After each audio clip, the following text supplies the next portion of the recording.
Hello dear 8th class students, this is Anuradha, your science teacher. Let's read further topic of lesson 6 combustion and flame यानी जलना और आग की लौ या लपट। आज हम पढ़ेंगे टाइप्स ऑफ कंबस्शन की अलग अलग किस्में, जलन की अलग अलग किस्में कौन कौन सी हैं। ब्रिंग अ बर्निंग मैचस्टिक और a gas lighter near a gas stove in the kitchen. Burn the knob of the gas stove.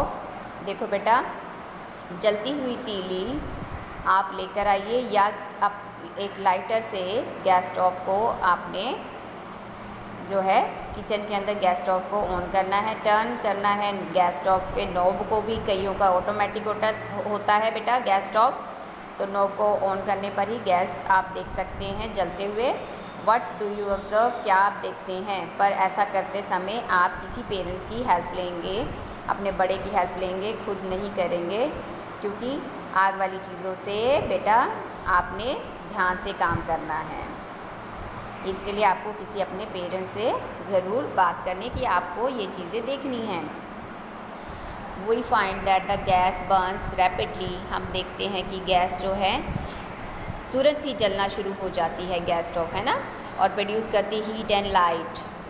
और साथ ही साथ क्या प्रोड्यूस करती है, क्या निकलता है उसमें से, ताप और रोशनी निकलती है। सच कंबस्शन, ऐसे कंबस्शन जो कि तुरंत ही जल जाते हैं, उसी वक्त जलना शुरू हो जाते हैं, is known as rapid combustion. Rapid मतलब तुरंत ही जलना। There are substances like phosphorus which burn in the air at the room temperature. यहाँ पर कुछ ऐसे भी चीज़ें हैं जैसे फॉस्फोरस, वो हवा में ही रूम टेम्परेचर पर जलना शुरू कर देता है, आग लग जाती है। बेटा फॉस्फोरस जो है रूम टेम्परेचर पर ही हवा से रिएक्शन करता है और उसमें आग लग जाती है। The type of combustion in which a material suddenly burst into flames. Combustion की एक किस्म जिसमें चीज़ जो है अचानक से फट जाती है, ब्रस्ट होती है, एक्सप्लोड होती है, बिना फ्लेम, बिना लौ से, बिना आग की लपटों से।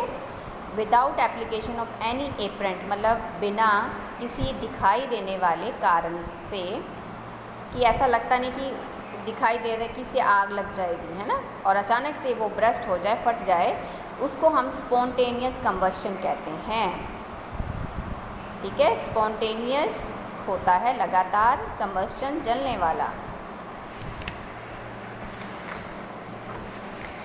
Spontaneous combustion of coal dust has resulted in many disastrous fires।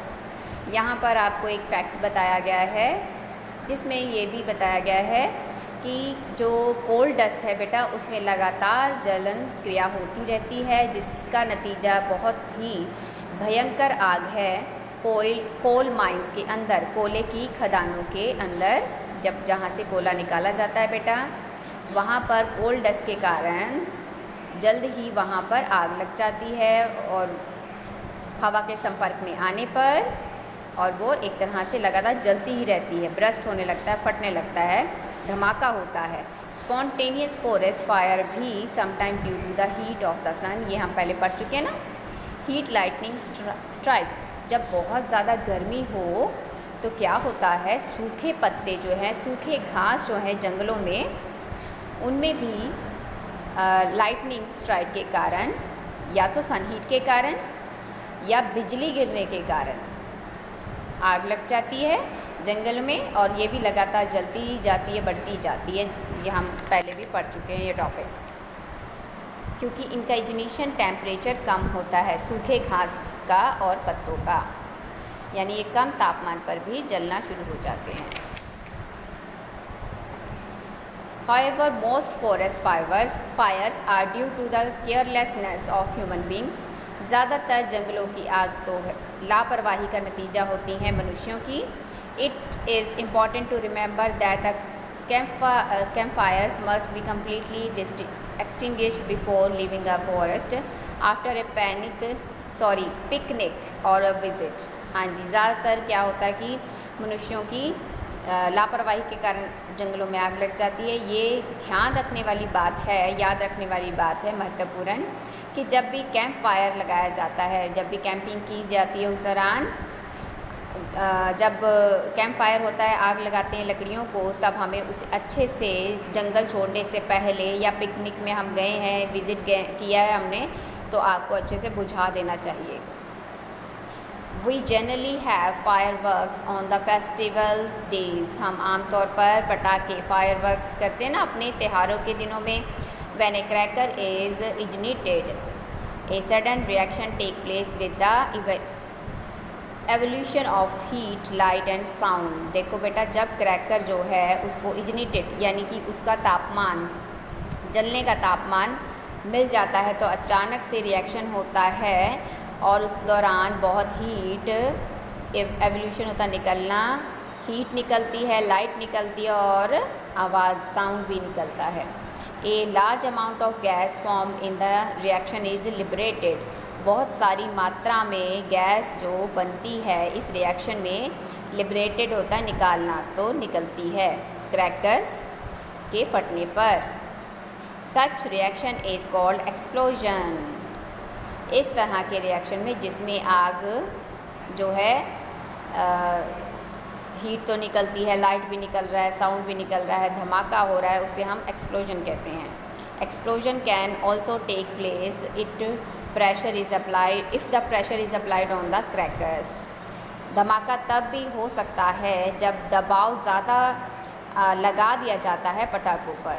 आपने देखा होगा बहुत सारे पटाखे जो हैं घिसने पर ही जो हैं चल जाते हैं, एक्सप्लोड हो जाते हैं, है ना। आपने घर पे खुद भी टॉयज़ बनाए होंगे जिसमें आप पटाखे जो हैं, जैसे किसी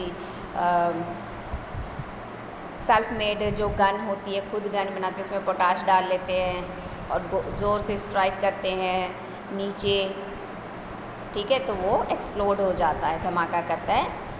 बिल्कुल वैसे ही बहुत सारे पटाखे जो हैं हाथ से नीचे ज़मीन पर पटकने पर ही एक्सप्लोड हो जाते हैं, यानी प्रेशर अप्लाइड करने पर ही फटने लग जाते हैं। चलो आज के लिए इतना ही बेटा। उम्मीद है कि आपको आज का पढ़ाया समझ में आया होगा। आज हमने टाइप्स ऑफ कंबशन पढ़ा है, यानी कि जलन क्रिया कितनी तरह की हो सकती है। एक हमने पढ़ा रैपिड यानी तुरंत जलना, फिर हमने पढ़ा स्पॉन्टेनियस कंबशन यानी जो लगातार जलती रहे। इसमें हमने कोल माइनिंग के बारे में पढ़ा कि कोल माइनिंग के दौरान कोल डस्ट में स्पॉन्टेनियस कंबशन होता रहता है। जंगलों की फॉरेस्ट फायर भी इसका एग्जांपल है। फिर हमने पढ़ा जो था एक्सप्लोजन, धमाका करना, ठीक है, धमाके में पटाखे आ जाते हैं और बहुत सारे बॉम्ब भी आते हैं, तो ये एक्सप्लोड हो जाते हैं, ठीक है। इस दौरान बहुत सारी हीट, गैस, लाइट और साउंड प्रोड्यूस होता है। Okay dear, good day, thank you.